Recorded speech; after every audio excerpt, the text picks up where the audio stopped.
Let's get the show started here. Shavuot, for me, it's a funny one. When I lived in Canada for a short while, I remember once speaking to some of the Americans that I met, the American Jews, and I was surprised to meet, well, if it was a surprise at the time, that a lot of them had never even heard of the festival of Shavuot at all. It was something that they didn't know about. No one had even mentioned it. We all know Hanukkah.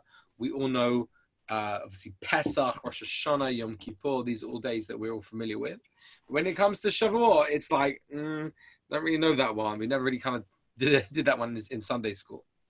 And it's a bit of a shame that it seems to be sort of the one festival that kind of gets left at the back of the fridge. You know what I mean? It's the one. It's that kind of that celery you bought, in the supermarket where it looked really fresh when you got it. Now it's not looking so great, so you kind of stays at the back of the fridge till you have to eventually kind of throw it out. So Shavuot is the festival that people don't know much about. They don't know really its depth, what its meaning is, and for good or for bad, the one thing we all know about Shavuot is cheesecake, right? So everyone would just say cheesecake. Whoever you ask, whatever age or stage, and you ask them what do you know about Shavuot, they will all just say the same thing, which is it's cheesecake time.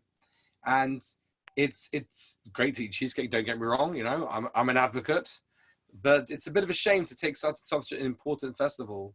And by the way, the level of importance is such that it's one of the 3-foot festivals.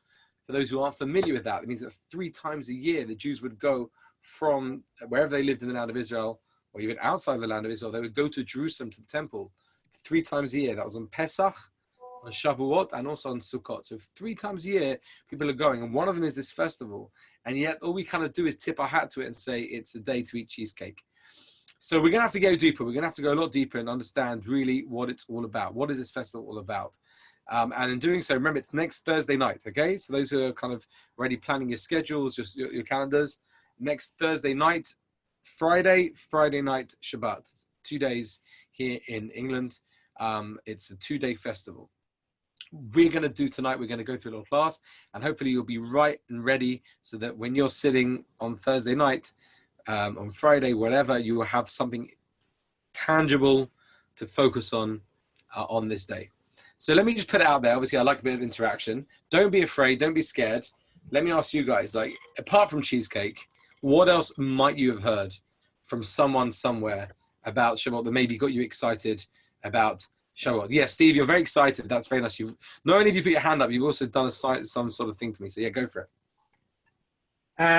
All night learning. All night learning, yeah, all night learning. And why though, Steve? Why all night learning? It's fun. Okay. Love this guy. I love you. Oh, Steve, you're such a special guy. And by the way, you know what's amazing about that is that I didn't tell you to say that. That means that in the recesses of your heart, that's what you feel. You feel that learning Torah is fun. And that's an amazing thing, Steve. So thank you for sharing that. It's given me a lot of chizuk to hear you say how much you love learning Torah. Okay, next. So Steve knows exactly why, but we love you for that, Steve-O. Wearing your Olympics 2012 t-shirt. Who else wants to share? We know staying up all night. Bringing of the fruits. Ah, Hillel. Very nice. We call that the Bikurim. Bikurim was bringing the first fruits. We had the fruits that were, anytime people had fruits growing on their trees, let's say it was like a fig tree, as soon as they saw the little blossom turning into fruit, they would tie a red string around it, and they would know that is my first fruit, my first fig. They would gather all their first fruits and take it to Jerusalem and eat the first fruits in Israel. Sorry, they would take it, to the Kohen, to the Kohen, and they would offer up the first fruits. Thank you, Hillel. Yes. Susie Bartlett, yes, go for it. Hand up there. You're so refined and wonderful that you do that. You put your hand up. Go for it. Isn't it the time that the Jewish people were given the Torah at Mount Sinai? Yes. And then they slept in the morning before that they were going to be given the Torah. So that's why we stay up. Steve, I hope you're listening to this. She's addressing your particular question, right? No. Exactly that. In other words, we received the Torah on the 6th of Sivan, and the idea is we slept in, and therefore to make amends, a tikkun, as a fixing, we make sure we stay up all night. And there's an idea that, again, staying up all night, by the way, in England is quite a bit of it's quite funny because, like, I know all of you are massive clubbers. You will go out clubbing the whole time. So when you go out clubbing the whole night, you don't go, "Oh, did it?" You know, when you stay up all night on Shavuot, you start praying Shacharit at 4 a.m. because it's already light. So you finish the learning at like 3:45, and you start praying Shacharit at, say, 4 a.m. So it's all over by like 6 a.m. So it's an interesting one, even with the prayers. So, but in Australia, they do a tikkun leil. Why? They start at like 6 p.m. and go to like 9 a.m. That's all. That separates the men from the boys in Australia. Okay, so the idea is we stay up all night. Anyone else want to throw out one more thing about Shavuot? Something On they a know about it? slightly deeper level, it's Yes. the time when the marriage took place between the Jewish people and Hashem. And we've been getting ready for this by counting the Omer and refining ourselves. So we're ready for the receiving of the Torah, Matan Torah. Beautiful, Hannah. Yeah. So I think we mentioned this at the beginning of the Soul Fitness series, that we talk about how Pesach was like the engagement of the Jewish people in Hashem. Shavuot is the marriage. It is the marriage. By the way, anybody out there want to tell me or guess how there is a connection between the weddings that we go to and the giving of the Torah on Mount Sinai? There are certain things that we learn out from the giving of the Torah on Mount Sinai that we do at weddings. Anyone? Anybody know? If you've ever been to a wedding, to a chuppah, you've seen certain things that happen, certain customs and stuff, or even not just customs, but laws about a wedding. Deadly silence. So first of all, there is an idea that on Mount Sinai there was lightning and thunder and fire, and so when it's an Ashkenazi tradition. Not about Sfardis, there's an idea that when you walk people to the chuppah, they have candles. They hold candles and they walk down to the chuppah. That's to signify the memory of Mount Sinai when there was fire at Mount Sinai. Okay, the next one is the chuppah. Because if you remember, you may be familiar, that there is a Gemara that says that before Hashem gave the Torah to the Jewish people, he lifted Mount Sinai, hovered it over their heads, and basically said, if you accept the Torah, great. If not, it's all over. So the Mount Sinai was over their heads like a chuppah. And here's another one for you that I didn't know about until last year, by the way. Why do we smash a glass at a chuppah? Remind us of the destruction of the temple. Nemi, right? That's what most people say, Nemi. That's to remind us of the temple. It's not around it. And essentially, that's what's brought down as the most prevalent understanding, right? It's not that we're making that up. It's like they say that anytime we have a beautiful big simcha, we should do something to remind ourselves of the fact that simcha is not complete because there's no temple in Jerusalem. So that's one reason why we smash a glass. But there is another reason given, a very obscure source that I found. It says something else. Anyone want to guess? Go for it, Steve. Yeah, you were about to say something? Go. Anyone else can guess? It doesn't have to be Steve. I mean, anyone. Does anyone else want to guess? Random guess. I don't know. Smashing of the tablets. Smashing of the glass. See, Aloof, I've always said this about you. You know I've always said this about you. Like, you're at a different level because that is the actual right answer. It's not a random guess. Okay, So well, it wasn't random. when I see you next, like that is definitely going to have to be a chicken soup on the counter. That is exactly right. And I never knew that until last year, by the way. There's an obscure source that says that we smash the glass of the chuppah as a memory to the fact that those first tablets that were given at Mount Sinai were actually smashed themselves. So that's why we smashed that. Most people don't know that, by the way. If you're ever in a pub quiz or like want to impress someone at a Shabbat table, just tell them that. They'll be like, "Oh, I didn't know that." Yeah, you could do very nonchalant. You're like, "Yeah, did you know why we smash a glass at the chuppah?" And they'll be like, "Yeah, it's because of the destruction of the temple." I just had an image of an actual pub quiz and that question coming up. Yeah, well, no one's actually asked me to do a pub quiz yet, but if I did, I would ask questions like that. I'd ask questions like that, and also, does bread have feelings? Yeah, Luffy. Yeah, Luffy. You did a quiz at the weekend. Loof. You did a quiz at the weekend. No, I did one round in a quiz. Okay, listen. Anyway, the point is like this. Okay, so there are lots and lots of things we learn out because you're right, it's a marriage. But here's one more thing, okay? This is what I want to do tonight's class. Tonight's class is going to be, for many of you, a chidush. It's going to be, I think, a really powerful new understanding of Shavuot. So you guys ready? We're going to go on a journey, okay? Sarah Jones, are you there, by the way, Sarah Jones? You are there, Sarah, right? I am here. Are you ready to go on this journey, Sarah? I'm ready. Okay, here we go. Unbelievable. Here we go, guys. Okay, so I'm gonna share my screen. Okay, I know you guys love it when I share my screen. Okay, so we got Shavuot, more than just the cheesecake. What do we know about Shavuot? Well, you guys have already answered me to a certain extent about what we know and we don't know about Shavuot. But let's go deeper now. Okay, here we go. It says here, and you shall count from the next day after the Sabbath, from the day that you brought the sheaf of the wave offering, 7 Shabbats shall be complete. The next day after the 7th Sabbath shall you count 50 days, and you shall offer a new meal offering to the Lord. Pause there. What is this? What are we talking about? What's the context? Here we go. This is from the book of Vayikra, Leviticus, where it tells us about this thing called the Omer. That's what we're doing right now. We're in this thing called the Omer. What is the Omer? And what we're counting, what's happening. So to make it easier, I'm made a little kind of chart here for you, okay? It's a little kind of my own little mini table, but I think you're going to like it. Here we go. You have Pesach. You have the first day of Pesach. Now, when there was a temple, people would be, kind of eating the Matza and the maror and everything on the first night. They would be in Jerusalem, and people were making the sacrifices, etc., on the first day of Pesach. On the second day of Pesach, that's already Chol HaMoed, that's already a day where it's not considered to be Yom Tov, right? Okay, in England we don't have that because we have 2 days of Yom Tov. But in Israel, they would have a second day. Now, on the second day of Pesach, this is what they would do. They would go down to the fields where the barley is growing. Now, barley is the first grain to ripen, and they would go out to the fields with a sickle, and they would cut some of that barley. They would bring it into the Beit HaMikdash, into the temple, and they would wave the barley, okay, and they would offer up sacrifices, and that was what was called the Korban HaOmer. Now, interesting to know, important things to be aware of right now, okay, the whole process agriculturally, right? You plow the land in like September time, plant the seeds, rain. By already February, March, there's sprouting, there's grasses, there's grains. By Purim time, they're starting to kind of grow even more. And then by the time of Pesach, you've already got basically standing grain, although it's really just barley grain, right?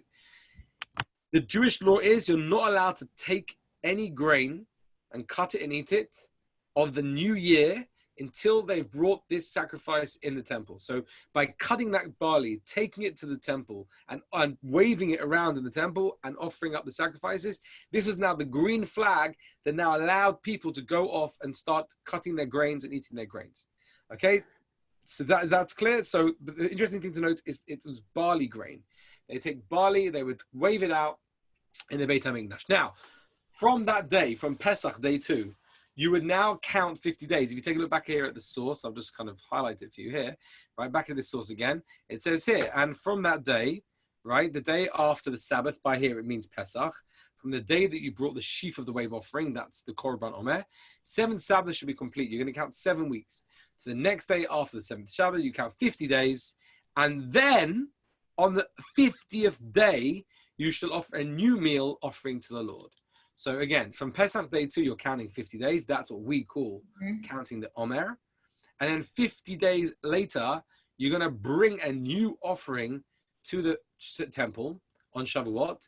What is that new offering? Well, okay, just to kind of let the cat out of the bag. That offering is 2 loaves of pan or penne. I don't know how they say it in Spanish. I forgot how to say bread in Spanish. I think it's pane, and maybe Daniela will help us out here. How do you say bread in Spanish, Daniela? Pan. Pan, okay, fine. And that, for those who don't speak Spanish, obviously is bread. Okay, le pain, les baguettes. En français, on peut dire les baguettes. But the point is that they would bring these lovely loaves of bread into the temple on Shavuot, and they would also wave these breads on Shavuot as well. Okay, and they would bring sacrifices. So let's make this clear. I'm about to ask you a question. So you're not going to love the question until this is really clear. Okay, then I want to get you guys thinking. We start off on Pesach, day 2, with barley grain. Mm-hmm. We wave it around. It's the green flag. Everyone can start eating. We're counting now. Counting always implies moving towards something, getting towards a place, moving towards something that's precious and important. And the culmination of that counting on Shavuot is we bring another sacrifice, and this time with it, we bring 2 massive baguettes. It could even be les brioches, or maybe even some sort of artisan pain rustique, peut-être, je sais pas. Okay, with some sort of amazing, big, beautiful, fine white flour breads. We bring the breads into the temple and wave them around. This is the culmination of the whole Omer counting. Okay, guys, here's my question for you. And I'd like to hear from all of you, people maybe who haven't said much. I know Adam Levy's desperate to get involved in the phone conversation here. So a few of you maybe haven't spoken about. I know Ollie as well. Ollie's there, I know. Vivian too. So what is somewhat problematic about this whole kind of setup that we have suggested, that I've explained to you? There's something that doesn't sit right with anybody who knows a little bit about kind of, you know. Now I've got Adam Aloof and Susie hands up. I'm going to come to you in a second, but I'm also encouraging, maybe start thinking a little bit about it. And while you're thinking, maybe kind of go wide angle lens, go broad thinking. Like, what doesn't seem to make sense about this idea that the culmination of the Omer is bringing big fat bread loaves in? Delphine, go on, have a go. Do you want to have an attempt, Delphine? I probably will say something completely. No. There's no such thing as around. I just want people to be involved a little bit and kind of have a little guess. But like, what does that sound right to you? That we should like culminate in bread? Is there anything strange about that? I guess you're not meant to use barley and like breads during Pesach, so that's maybe what's weird about it. So look, see, this is what Delphine does. She goes, maybe I would say something a bit strange, but she's basically very close. Like almost, I would almost give the cigar at some point. Let's go with Aloofi's got his hand up, and then Susie. Yeah, go for it. Sir Adam. That was going to be my answer, and then also the fact that I guess we talk about Hamas being like the big ego and almost like moving away from that state to a state of more simplicity, and that yet we're making it as the offering. So maybe we're giving it its status that we're trying to move away from during Passover. So you're giving it its status back by making it the offering. Speciale, grazie. Incredible. Did anybody else, like what Adam was saying there, was that resonating? No one kind of think that before? Mm-hmm. Susie, was that roughly what you were going to say, Susie? Roughly. Yeah, I didn't have my hand up. I did. Oh, sorry. I apologize. I didn't put it down. I can lower your hands. Sorry. Still learning Zoom. Okay. So yes. Does that ring a bell? Does that ring a bell? In other words, I know, and I'm sure you were all the same. Before Pesach, all we heard in all those classes was chametz is bad. You got to get rid of chametz. Yeah. Chametz resembles the ego. You got to get rid of chametz. Chametz represents everything that's like negative. I gave a class before Pesach, if you remember, way back. I can't believe it's like such a blur, but I gave a class with Pesach where I said that chametz represents all the extraneous additional elements to our life that aren't real and aren't good, and Matza is simplicity. Matza is a life without ego. Matza is a life where we can just, be comfortable who we are without societal pressures. And yet, chametz is the opposite to that. So what are we doing? We're counting the Omer, and we're counting up to a celebration of everything we have got absolutely meshuggah on Pesach to eradicate. Now, I know you guys everyone that didn't speak right now, including Sophie Teff, I know that you guys were all thinking that. I know that. Steve was thinking that as well. I know that. So let's take a look here. I'm going to bring out through the sources. Okay, take a look. Take a look here. Yeah. So we've got, I've kind of put it this way, right? You got matzah versus bread. Like which one, right? If you look in source B, I'm going to ask if possible, can I have a volunteer to read source B? Maybe someone has got their video on, but is actually with us. Who's there? Reb Andrew Cohen, do you want to read source B for us there?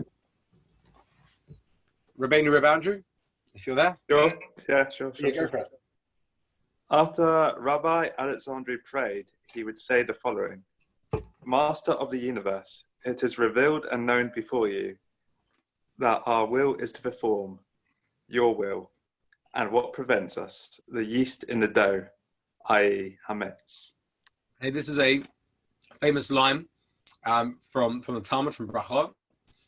Rabbi Alexandri said, "Ribono shel olam, gali v'yadi lefnei kisekodecha lefanecha, sheretzonenu latzav retzoncha." Our will is to do your will. Really, really, really, we want to just do your will. So what stops us? Why are we spending so much of our life not doing your will? Simple, chametz, i.e., what he calls it, the yeast in the dough, haseor shebe'isa. That's what stops us from just doing your will. So it's almost like you can imagine this idea of like, you know, you have this like real strong desire, this strong will and love, and this massive blob of dough that's like kind of full of yeast is like just this big blockage of dough. They're stopping everything happening. I.e., I mean, the reality, of course, he's saying is the ego. The ego is what stops us. The ego comes in and puffs itself up, and it sends us in all different directions to get gratification, instant gratification, to get pleasures done, always like so aligned to what Hashem really wants.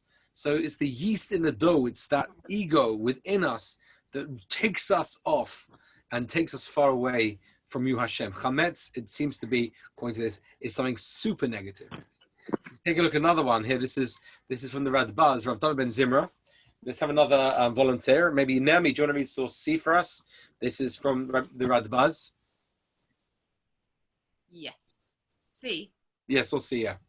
And I therefore rely in my explanation on what the rabbis taught in their teaching, that chametz on Pesach is an allusion to the Yetzer Hara, and that is the leavening in the dough. And therefore, a person must completely rid themselves of it and search it out from all the recesses of his mind. And even a minute amount is not significant. Insignificant. That's why we go so nuts on Pesach, right? It goes so crazy. We're like searching through every little nook and cranny. There's like, you know, I don't know if you when you were little, maybe, you know, you had like your grandmas or your, like, you know, people in the older generations, sometimes they would just go absolutely mad on Pesach. They would like wash the walls and wash the, you know, every place, take down the net curtains and wash them as well. Like, you never know, maybe a bit of like matza and maybe a bit of crumbs went into the net curtains. But we go really crazy on Pesach to make sure there's no seor, there's no chametz.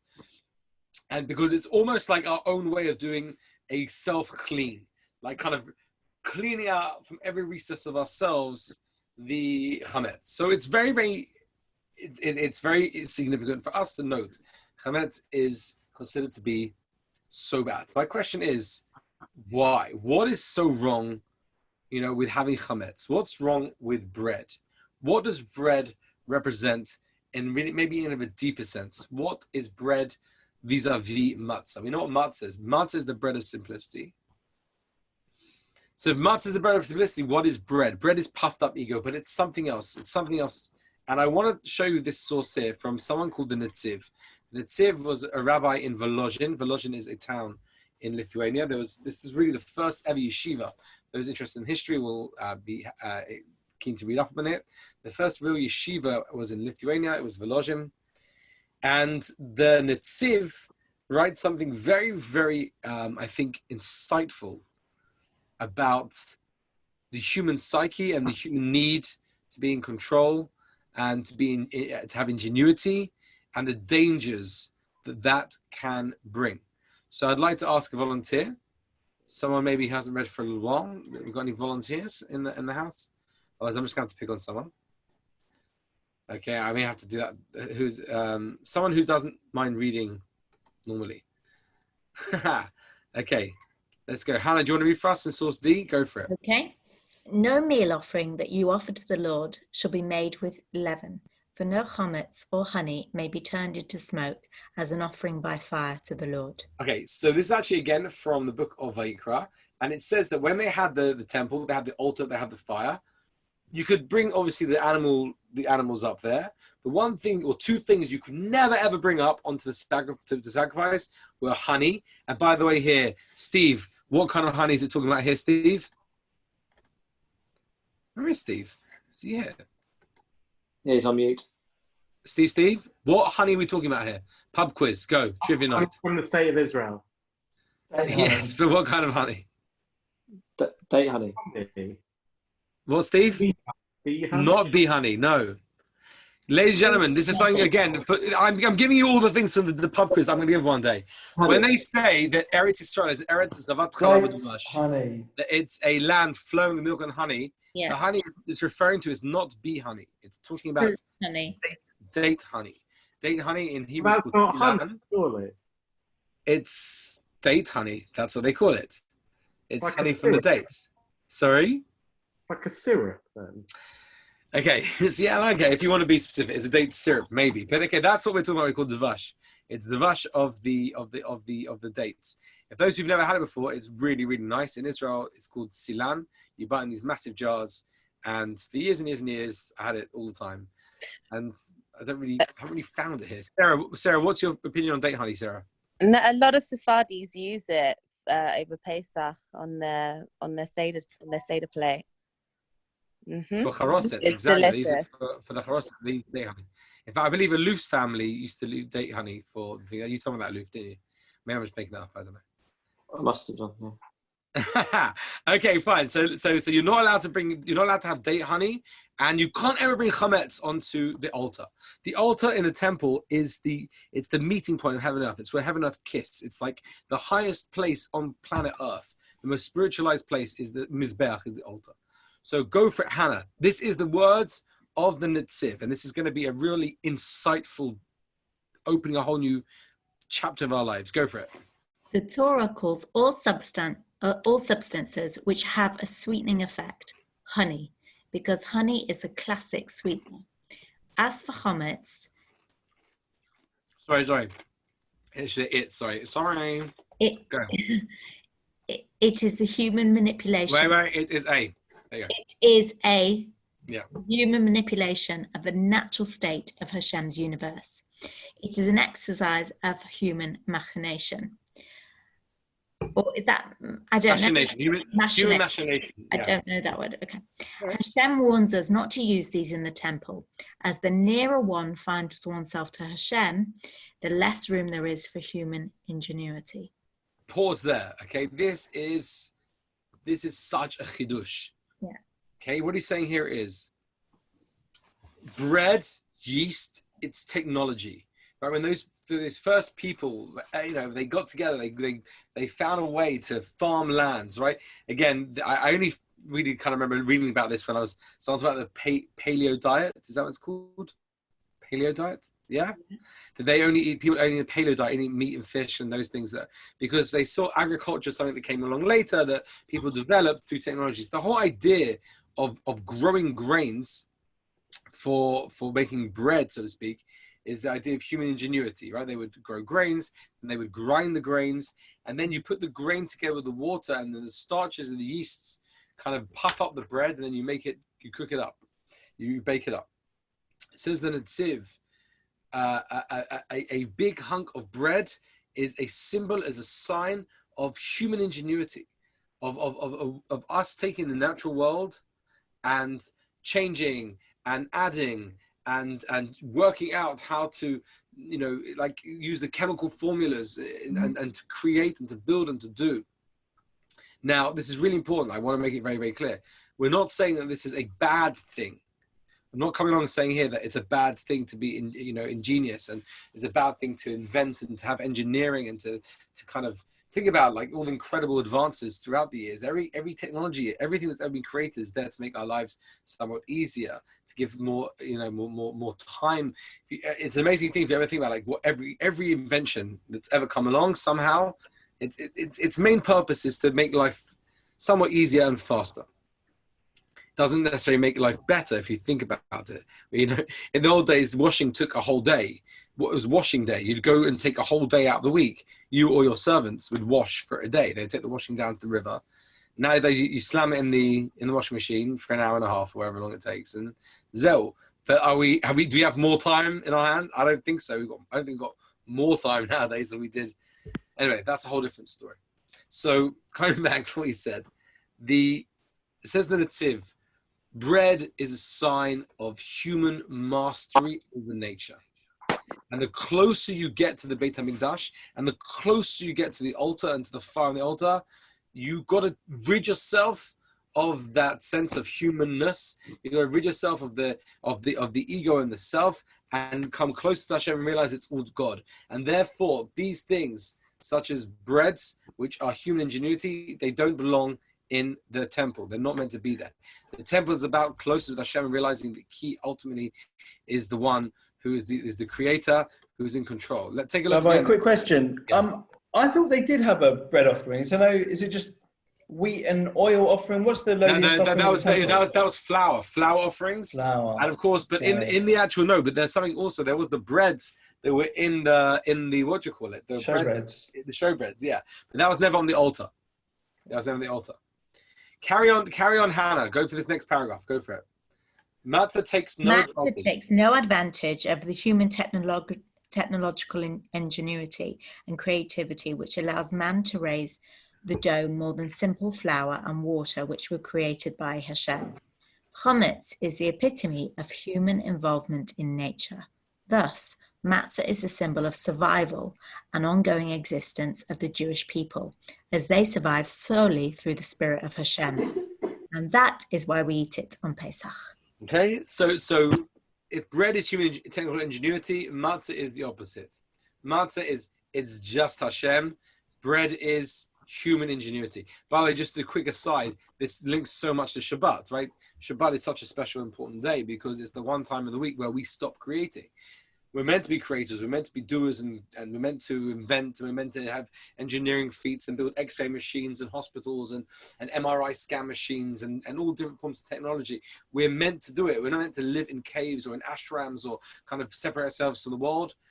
Being alive means taking the natural world and building good things with it. Mm-hmm. One day a week. The idea is you stop creating and you're just doing. So you stop creating and you start being. You just start existing. Okay, it says the Netziv, it's like Matzah is like Shabbat in that respect. Matzah is the time where, you just completely realize it's Hashem. Bread is human ingenuity. Human ingenuity means taking your skills, taking who you are, and taking all the incredible talents and energies that you have. Okay, but we need to understand that it's all powered by Hashem. And this is what takes us on to this next part, because what is Shavuot? Shavuot is the celebration of bread. What does that mean? The bread before Pesach could be said to be a bread that was the bread of ego. It's the bread of puffed up pride. It's the bread of it's all me. It's the bread of, it's all the human race. And I'm not going to say, really, I know how hard doctors are working right now. And this is nothing in any way a slight against the medical profession in any way, shape or form at all. But isn't it interesting how I've heard from many, many different sources of these meetings that took place over the past 3 months where medical professionals have got together and they literally said, we have no clue how to stop this. We don't know what the best thing is. Some doctors are saying you should do this, some are saying that. And ultimately these doctors who PhDs and professors are basically telling around saying, ultimately we don't actually have the answers. We don't know. We have to wait and see. Hopefully we'll make a vaccine. I was listening to a shir from my Rebbe, from Rav Moshe Weinberger, and he said that he'd gone into a meeting with a whole bunch of the top doctors in New York. And he said the upshot of it was these guys were all absolute experts in their field. But the upshot of the meeting was they didn't know, and they were open about it. They said, we just don't know what's going on. I think it's been a real wake-up call for the world. We put so much trust in science and technology. And by the way, again, it's not because it's a bad thing. We need science and technology. But we've put so much trust in it. But ultimately, we don't really, really know. Most of the time, these things, something like coronavirus has come out from left field and hit us. And it's waking everyone up saying, we never really knew. We didn't know. No one knows. No one really knows what the best way forward is. We can guess, we can try our hardest, but no one really knows. You can have as many PhDs and research papers, but ultimately no one really knows. So the bread of pre-Pesach was a bread of ego, was a bread of it's just us, it was a bread of it's me. And that bread is bad. That bread is a bread that we don't want around. That's the bread that we want to get rid of before Pesach. But here we go, guys. This is the message. You go through Pesach and you eat matzah. And you eat that matzah and you remember and you remind yourself that without Hashem, you're nothing. You eat that matzah and you remind yourself that ultimately all your gifts and talents come from Hashem. And there's no room for pride. There's no room for arrogance, right? It's just complete humility, complete nati humility. And then with that in mind, with that message entrenched deep within us, we start to count. 1, 2, 3, 4, 5. We keep going up and up and up. And we count with that message deeply entrenched within us to the point where on Shavuot, 49 days later, we now bring a new type of bread into the Beit HaMikdash. We bring a bread which contains yeast. It contains ingenuity. It contains creativity. It contains a sense of self, but it's refined. It's a sense of healthy ego. It's an ego that I have got so much to offer. I've got so much to give because I'm powered by Hashem. I have Hashem's energy running through me. Everything that I've got has been given as a gift from Him. And therefore, I can be proud to be ingenious. I can be proud to use my engineering skills and my creative skills. And I can go out and I can change the world. Why? Because Hashem is powering me at every moment.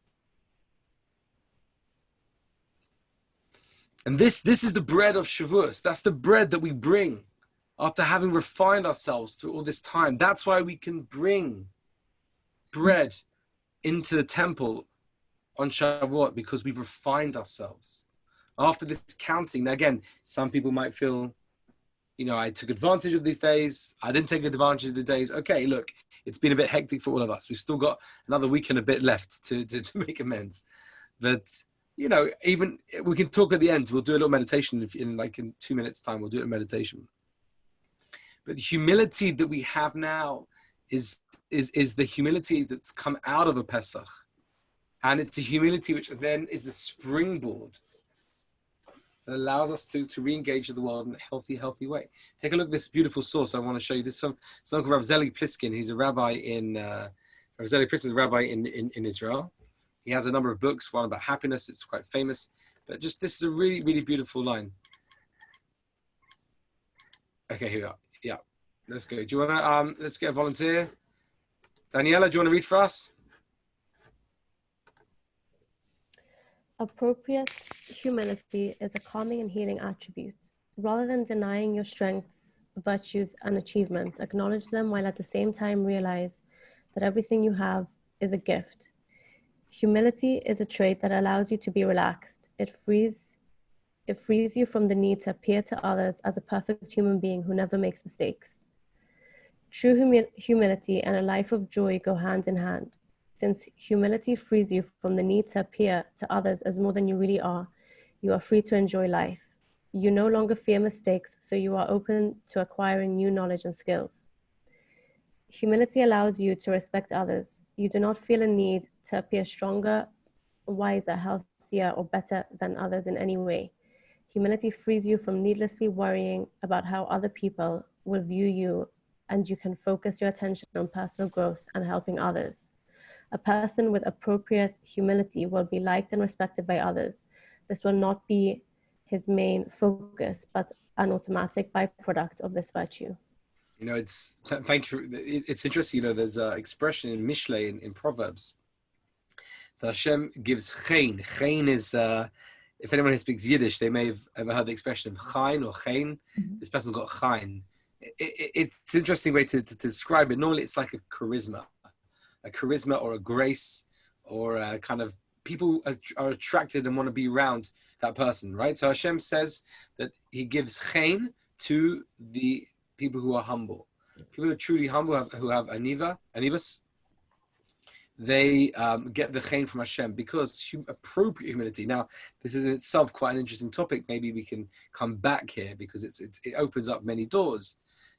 There's appropriate humility, there's false humility, and there's damaging when people are like they don't, they're not really humble. They just don't have any self-esteem. But we're talking about appropriate humility. It's calming, it's healing. right? You don't deny your strengths, virtues, but you realize it's all a gift. Everything you have is just a gift from Hashem. And therefore you can relax, right? You're not going to be, you don't have to be so perfect. We can allow ourselves to be vulnerable because ultimately we're doing the best we can. Hashem's giving us the power. We're doing the best we can. You know, it's life of joy. It frees you from the need to appear to others as more than you really are. You don't have to fear mistakes. You're being powered by Hashem. Humility allows you to respect. You do not need to feel stronger or help. I mean, again, read this yourself. It's just, it's so incredibly liberating to know that a life of true humility, healthy humility, and I would actually add here, the words I'm going to add here is healthy ego. Healthy ego. Knowing who you are, being proud of who you are, knowing your skill set, but ultimately realizing it's all just a gift. It's all just a gift. By the way, I'm just thinking now of another beautiful link to Shavuot. So all the kids, when they're young, when they come home at this time from nursery school, and you may remember it as well from maybe kindergarten, is the kids are saying, like, there's a song I think about Mount Sinai, and how, you know, I am a mountain so very tall, I can reach right up to the sky. It's like all the mountains are saying how they want to have the Torah given on them because this one's so big and this one's so, you know, so large. And then little Har Sinai cried because it's too very small. And Hashem chose Mount Sinai because it was the smallest. And I remember that sticks out as a kid learning that in school. They said Mount Sinai isn't particularly a very large mountain. It's not so spectacular. It's not a Mount Everest or a sort of Mount McKinley, but it's quite small. It's quite a small mountain, right? But that's the idea, is that it's the humility that we're looking for. The humility, you know, the lower you go, you know, that's the idea, that the water always goes down to the lowest point. And the more that you make that space in your life and realize it's not you and Hashem, then the more you can fill yourself up. So this, my friends, is the beautiful, powerful idea of bread on Shavuos. This isn't the bread of the whole year round. This is the bread which comes as a culmination of counting from Pesach.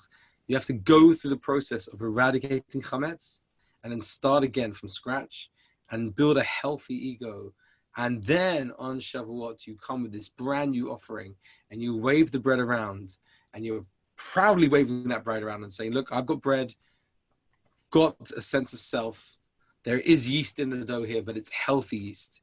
It's a yeast which is giving me the energy that I need to do your will in this world. And this, my friends, is such a again, I asked you at the beginning what you know about Shavuot. We knew about cheesecake, without staying up all night. But I hope we've got tonight something that you can really utilize. And what I would suggest is, maybe we'll do a meditation right now. We'll kind of incorporate the meditation.